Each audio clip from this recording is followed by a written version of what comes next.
안녕하세요. 저는 현재 태어난 지 6개월째인 딸아이 하나를 키우고 있는 30대 중반의 여자입니다. 남편과 저는 결혼을 한 지 올해로 2년 차이고요. 지금 태어난 딸아이와 함께 셋이서 살림을 꾸리고 살고 있는 중입니다. 제가 직업이 좀 특이한 사람이라 어떻게 소개를 해야 할지 모르겠는데 저는 일단 사업을 하는 사람이에요. 업무는 여성 위생용품과 관련된 일을 하고 있고 대단한 수입을 벌어오는 건 아니지만 지금 차근히 브랜드 인지도를 넓혀가면서 최선을 다해 사업 확장을 해나가려고 하고 있는 꿈나무 사업가입니다. 아이를 낳고 나서는 내 아이를 잘 키워보고 싶다는 욕심에 일 또한 더 잘 풀렸으면 하는 바람에 열심히 일을 하고 있고요. 아무래도 직업 자체가 우리나라에서는 사람들이 쉽게 입에 오르고 내리고 할 만한 제품을 판매하는 게 아니어서 저는 제 사업에 관해 가족들에게 소개를 할 때에도 살짝 조심스러웠어요. 젊은 사람들은 이제 인식이 많이 좋아져서 생리대도 그냥 생리대라고 자연스럽게 말을 하고 살긴 하지만 아직 우리 부모님 세대 혹은 우리 또래의 사람들은 옆에 남자가 있기라도 하면 굉장히 부끄러워하면서 언급을 잘 못하는 단어이기도 했죠. 저 또한 얼마 전까지만 해도 그렇게 부끄럽다고 생각을 하면서 행동해 왔었고요. 결혼을 막 하기 직전에 사업을 시작했던 것이어서 처음에는 저희 부모님뿐만 아니라 시부모님께도 제 사업에 대해서 설명을 드리느라 꽤 애를 먹어야 했었습니다. 저희 부모님은 딸내미가 차린 사업이었기 때문에 으쌰으쌰 하자는 마음으로 아무렇지 않게 생리대를 언급해 주시며 같이 사업 고민도 들어주고 다정다감하게 조언을 잘 해주셨는데요. 반면 저희 시부모님께서는 당시 엄청나게 그 사실 자체를 민망해 하셨어요.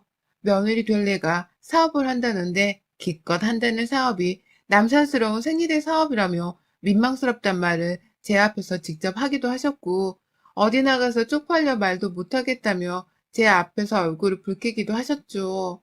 사업을 하는 저한테 힘이 되어주지는 못하시망정 오히려 부끄러운 일이라는 듯이 저를 업신여기려 하시던 그때의 그 태도들은 아직도 저에게 깊은 상처로 남아있어요. 남편이랑 결혼을 하기로 마음먹은 일이었는지라 결혼까지 일사천리로 끝을 내고 유부녀가 되긴 했지만 그 과정에서 내내 제 마음의 짐이 된 건 바로 저희 시부모님이셨죠. 특히 시어머니는 같은 여자이고 생리대의 필요성을 잘 아는 분이시면서도 쪽팔리단 소리를 아주 입에 달고 사시면서 저의 사업을 까내리려고 하셨습니다. 그러니 어느 순간부턴 남편도 시어머니를 따라서 제 사업이 창피한 것이라고 생각을 하는 듯 하더라고요. 연애 때나 결혼 초에는 제가 사업을 하는 여자라면서 든든하고 멋지게 생각을 하던 사람이었는데요.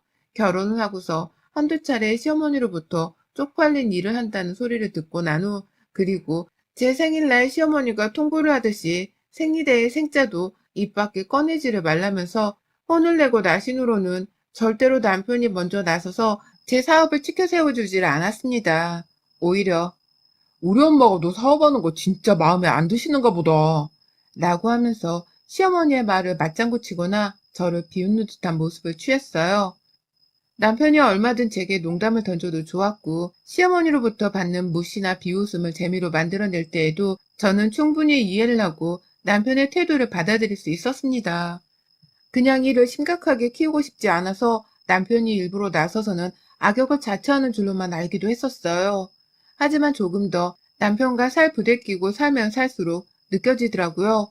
이 사람이 자기 엄마를 따라서 내 직업을 조금 더 존중해주지 않는다는 것을 말이죠. 사업을 하면서 수입이 좋을 때도 있었고 나쁠 때도 있었고 주기적으로 상황이 많이 오락가락하는 편이었거든요. 그게 좀 스트레스로 쌓여서 한동안 회사에서 거의 살다시피 한 적도 있었고요. 아무래도 생리대를 많이 팔아야 하는 상황이었다 보니 저는 저대로 약국 약사분들이랑도 자주 회식을 하거나 미팅을 가지면서 밥 먹는 자리를 가지곤 했습니다. 거의 대부분이 여성 약사분들이었고 그중 어쩌다가 여성 약사분의 소개로 남자 약사분과 밥 먹는 자리를 가지기도 했어요. 이런 식으로 밖에서 영업도 뛰고 온라인 쇼핑몰 관리도 하면서 정말 부지런하게 일을 하며 살다가 갑자기 제가 임신을 하게 되었고요. 일이 너무 바쁘고 욕심도 많았기 때문에 아이를 당장 가지겠다는 마음은 전혀 없었던 때였습니다. 그건 회사에서 직장을 다니며 일을 하고 있던 제 남편도 마찬가지인 듯 보였고요. 그냥 단지 저희는 신혼부부였기 때문에 기본적인 욕구만 채워가며 각자 바쁜 생활을 변함없이 이어가고 있었는데요. 하루는 제가 거래처 미팅을 하고서 늦었다며 거래처 사장님이 밥을 사주신다고 하셔서는 거의 저녁 9시에 집에 들어간 적도 있었습니다. 당연히 남편한테는 밖에서 미팅하고 밥 먹다가 들어간다고 미리 말도 해놨었고요. 그런데 집에 들어가니 남편 표정이 너무 안 좋더라고요. 마치 저를 어디 못 올 곳에 온 사람이라고 생각하는 듯이 눈을 부라리면서 째려보는데 저 정말 그 표정이 너무 무서워서 순간 집을 나설 뻔했었습니다. 남편이란 사람이 기껏 일하고서 늦게 집에 들어온 저한테 눈을 부라리면서 너는 밖에서 유부녀가 뭐라고 싸돌아다니다가 이제 들어오는 거야? 라고 딱 한마디 하는데 정말 섭섭하고 밉더라고요. 내가 나 혼자 잘 먹고 잘 살자고 이렇게 일을 하는 거냐면서 남편한테 한 소리 하기도 했고 내가 맨날 이렇게 늦는 것도 아닌데 어쩌다 늦은 것에 왜 이리 성질이냐며 애교를 부리듯 살살 말을 하기도 했습니다. 하지만 남편은 그냥 자기 기분이 나빠졌다는 이유만으로 저랑 더 대화를 하길 거부했고 일방적으로 대화를 끊어가며 혼자 그냥 잠이 들어버렸어요. 싸우고 나서 제대로 화해도 하지 않은 채 혼자 속 편히 잠들더라고요. 저는 상처를 받을 대로 받아서는 혼자 속이 뒤틀려 잠도 못 들고 있는데 말이죠. 그 일이 있고 나서 바로 다음날 제가 헛구역질을 하기 시작했고 얼마 뒤 임신을 했다는 사실을 알았습니다. 많이 당황스러웠지만 우리한테 찾아온 아이를 어찌하겠냐면서 기쁜 마음으로 받아들이기로 했고 남편도 제 말을 듣고는 자기한테 자식이 생긴다며 나름 감동스러워하는 듯도 했어요. 물론 당황한 기색도 역력했지만요. 그 후 남편이 알아서 시댁에도 임신 사실을 전했고 저는 저대로 친정에다가 임신 사실을 전하며 주변 가족들에게 너도 나도 임신 축하를 받았습니다. 임신을 했다고 해서 일을 포기하는 건 아니었기 때문에 태교와 동시에 일도 열심히 했고요. 임신한 내내 혹여나 제 아이한테 해로울까봐 커피도 줄여가면서 정말 몸 관리도 열심히 했어요. 그 바쁜 와중에 제 몸을 이끌고 약사님들한테 술 대신 밥을 사드리며 영업을 뛰었고 다행히 사업은 계속해서 몸집이 커지며 직원도 2명 더 고용해서는 사업체를 꾸렸죠. 다시 한번 말씀드리지만 저는 정말 임신하고 일하는 와중에도 가장 먼저 1순위로 생각한 건 바로 제 뱃속의 아이였습니다. 엄마가 일을 열심히 하는 바람에 뱃속 아이가 스트레스를 받진 않을까 싶어서 스트레스 조절을 한다고 임산부 요가도 다니고 교양 수업도 듣고 또 음악도 죄다 클래식으로 바꾸고는 커피까지 줄여나가며 저 진짜 엄마가 되려고 엄청 노력했어요. 내 첫 새끼였으니까 이 정도의 노력은 당연한 것이라고 생각을 했고요. 그러다 출산을 하게 되었고 건강한 딸아이가 나왔습니다. 저희 아이는 제 아이라서 그런 게 아니라 정말 눈도 똘망똘망하고 머리숱도 많은 것이 벌써부터 헤어 CF는 따놓은 당상인 마냥 복스럽게 생겼어요. 아픈 것도 없이 엄마 품에 와서는 순둥이 마냥 잘 커주었고요. 워낙 성격이 온순해서 울지도 않고 밥투정도 잘 부리지 않는 착한 딸이었습니다. 그런 딸을 보면서 아이를 돌봐주러 저희 집에 자주 오시던 친정엄마도 늘 말씀하시더라고요. 저 어릴 때랑 아주 쏙 빼다 닮았다고 말이죠. 사실 저도 어린 시절 사진을 보면 머리숱은 한가득인데 우는 사진 한 장 없이 매번 해벌쭉하며 웃고 있는 사진뿐이었거든요. 그걸 보면서 엄마도 매번 너 같은 순둥이가 따로 없었어. 얼마나 순하던지. 네가 너무 안 울어서 내가 오죽했으면 장애가 있나 싶어서 일부러 우나 안 우나 꼬집어 보기도 했다니까. 머리숱은 또 얼마나 많은지. 네 머리로 손뭉치를 만들곤 했었는데. 라며 옛날 추억에 잠기곤 하셨었고요. 그러니 저도 그런 엄마의 말을 듣고서 내 딸이 나를 쏙 빼닮은 것을 단번에 알 수 있었죠. 하지만 아이가 조금씩 더 자라고 점점 피부색도 뽀해지고 웃고 옹알이를 하기 시작하면서부터 행복해 죽겠는 저와 달리 괴로워하는 한 사람이 있었어요. 바로 제 남편이었습니다. 우리 남편은 참 이상하대요. 엄연히 우리 딸임에도 불구하고 자신을 닮은 구석이 별로 없다는 이유만으로 남의 딸이 아니냐는 소리를 아무렇지 않게 하곤 했어요. 애가 없을 때는 제 사업이 부끄러운 것이라는 듯 자존심을 상하게 만들더니만 애를 낳고 나서는 제 딸이 남의 딸이 아니냐면서 저를 수치스럽게 만드는 소리까지 한 것이었어요. 더 정확히는 저뿐만이 아니라 제 딸마저도 나중에 들었을 때 충분히 수치스러울 만한 말을 한 것이었죠. 남편한테 그런 소리를 하지 말라 재촉하기도 해봤습니다. 딸아이가 아무리 어려도 부모 말은 알아듣고 느낀다면서 말 한마디 한마디를 조심하라 타이르기도 했고요. 어쩌다 남편이 술을 진탕 먹고 들어와서는 너 솔직하게 말해. 얘 내 딸이 아닌데 너 지금 나한테 사기치는 거지? 밖에서 영업질하는 스킬로 나한테도 내 딸이라고 얘를 영업질하는 거 맞지? 그치? 라고 속상한 말을 할 때에도 저는 그냥 무시를 하면서 참고 넘어갔어요. 누가 뭐래도 당신 딸인데 이런 수주정은 통하질 않는다면서 남편은 아주 아무렇지 않게 타이르곤 했죠. 솔직히 정말 제 눈에는 이딴 술주정이나 해대면서 자기 딸한테 못할 소리를 한 남편이 우습게 느껴졌습니다.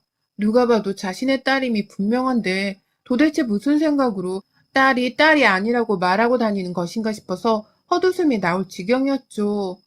저는 내 딸과 남편이 부녀지간이란 것을 너무나 잘 알고 있었기 때문에 남편이 어떤 말을 하더라도 다 웃으면서 넘겼어요. 무시해도 될 말이라고 생각을 했고, 그래서 남편의 말 같지 않은 이 투정보다는 제 육아, 아이 육아에 더 집중을 하면서 살았습니다. 그 옆에서는 친정엄마가 육아를 위해서 늘 도와주고 계셨고요. 그러다 최근에 친정엄마가 시어머니를 조심하는 소리를 자꾸만 하셨어요.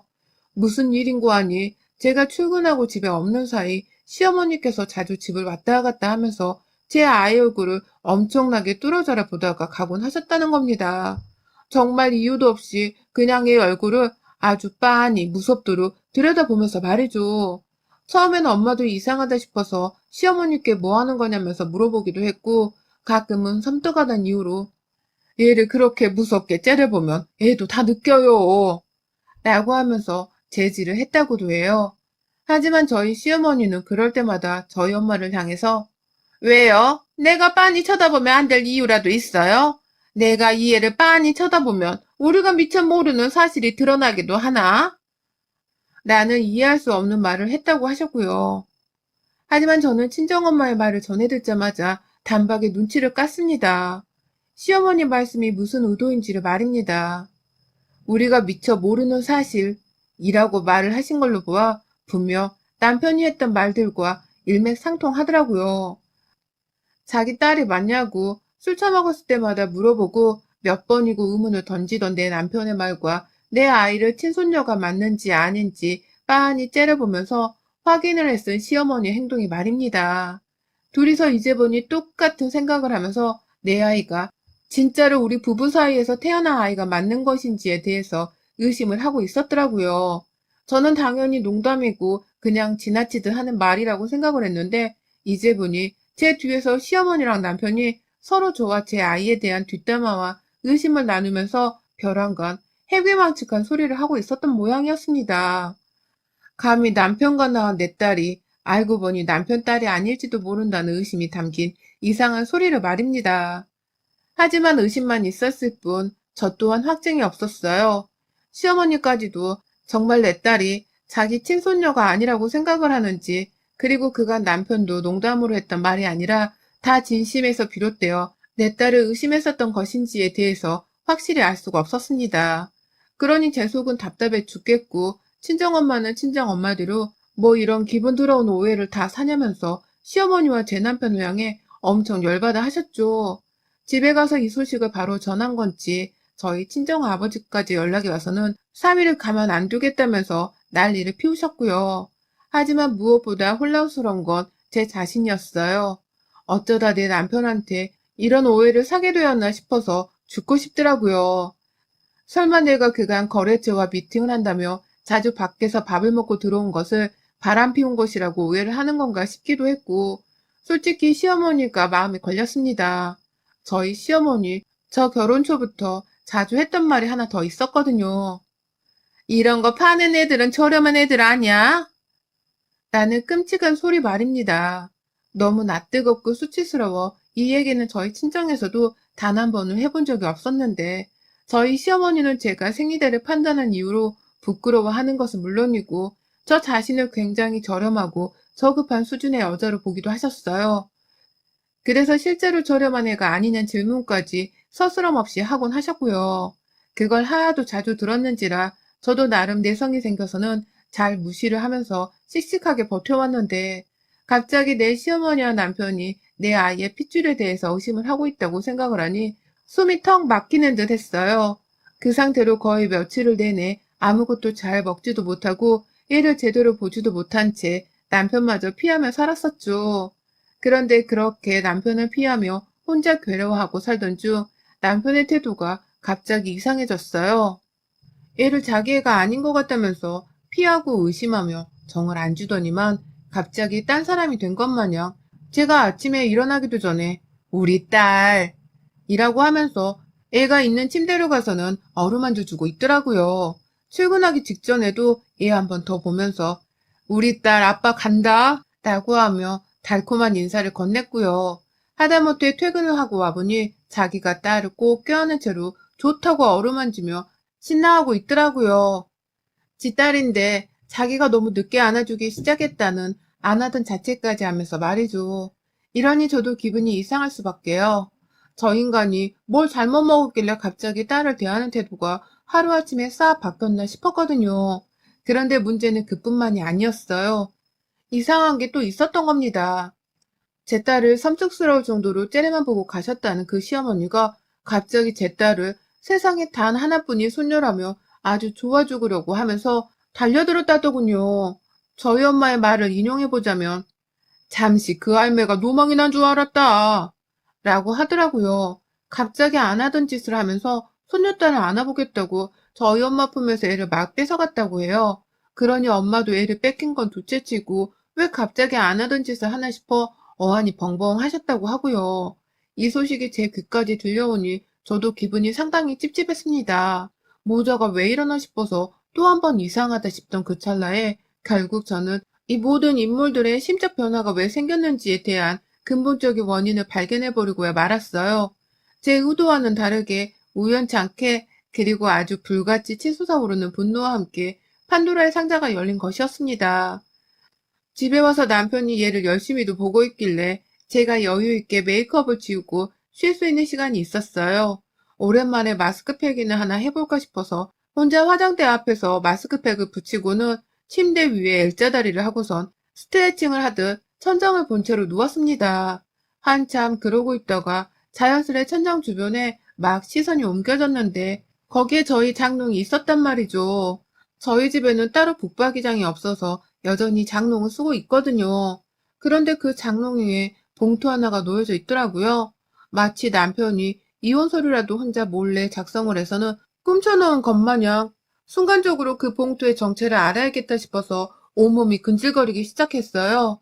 저 외딴 곳에 내가 모르는 서류가 놓여져 있을 리가 없는 걸 잘 알았는지라 궁금하기도 엄청 궁금했고요.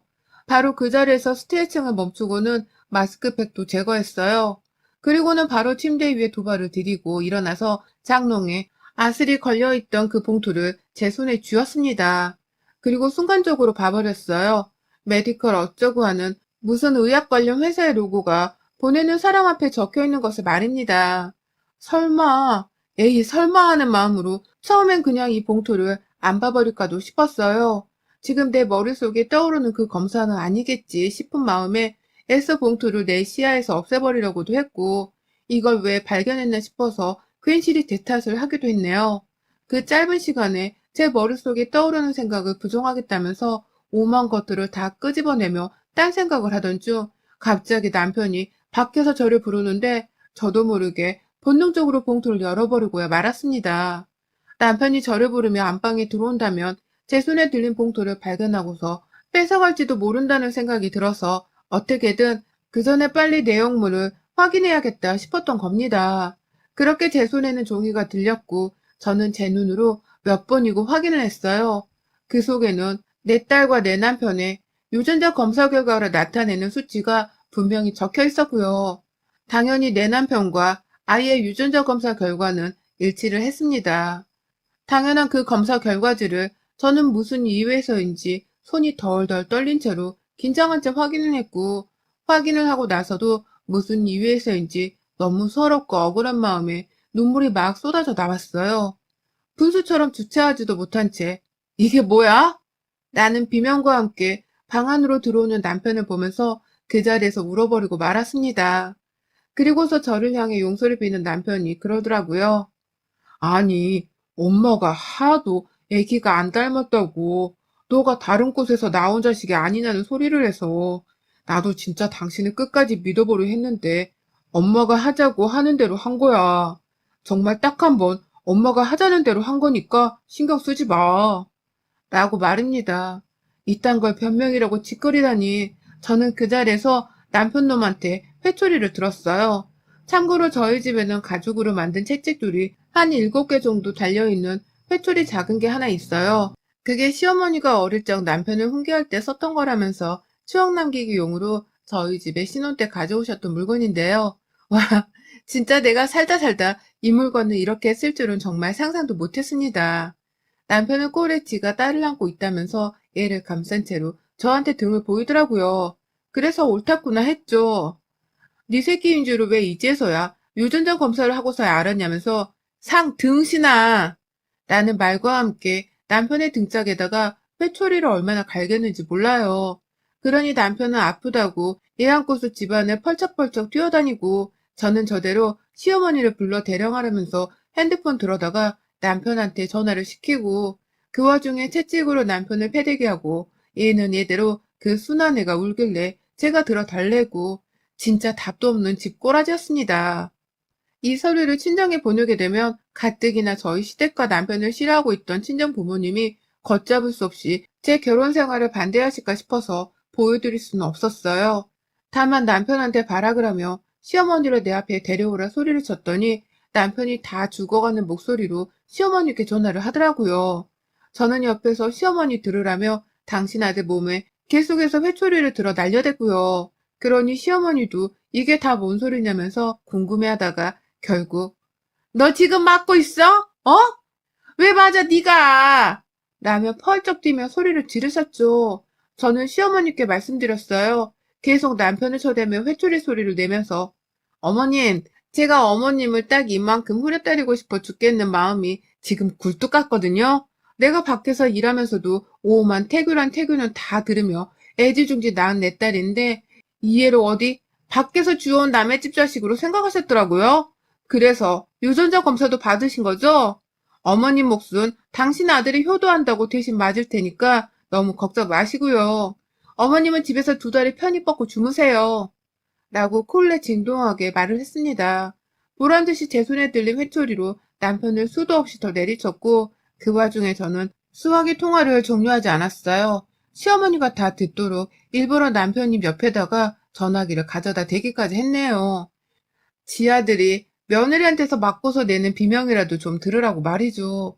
남편을 칠수로 분해 죽겠는데 남편을 그 와중에 피하겠다고 촐싹거리며 집안을 메뚜기 마냥 뛰어다니고 애는 계속해서 울고 있는데 수화기 너머로 시어머니는 고함을 지르며 그만하라 하고 저는 진짜 사업하며 오만 일들을 다 경험했는데 이 정도로 정신없던 날은 정말 살며 처음이었습니다. 제 정신도 너무 피폐했고 남편이고 뭐고 다 마음에 안 들어 정말 괴로워 죽겠네요. 다행히 그날 남편은 제 손에 제대로 얻어맞고는 바로 유전자 검사지를 찢어버리며 제 앞에서 사과를 했어요. 자기가 잠시 엄마 때문에 이상한 생각을 하게 되었다며 끝까지 시어머니 탓으로 돌리더라고요. 자기도 먼저 제 딸과 자신이 안 닮은 것 같다며 의심을 해놓고서는 말이죠. 그러니 저도 때린 건 미안하다는 사과는 했고 다만 네가 맞을 짓을 했다는 건 분명히 했습니다. 그리고 시어머니가 잘못한 게 있으니 내 앞에서 사과하기 전에는 이번 추석도 없는 걸로 알겠다고 통보를 했네요. 이미 남편과는 합의를 했고 시어머니께는 이 사실을 재차 통보했어요. 그러니 시어머니도 지금 자존심이 있다며 저한테 사과 전화는 끝까지 안 하고 계시네요.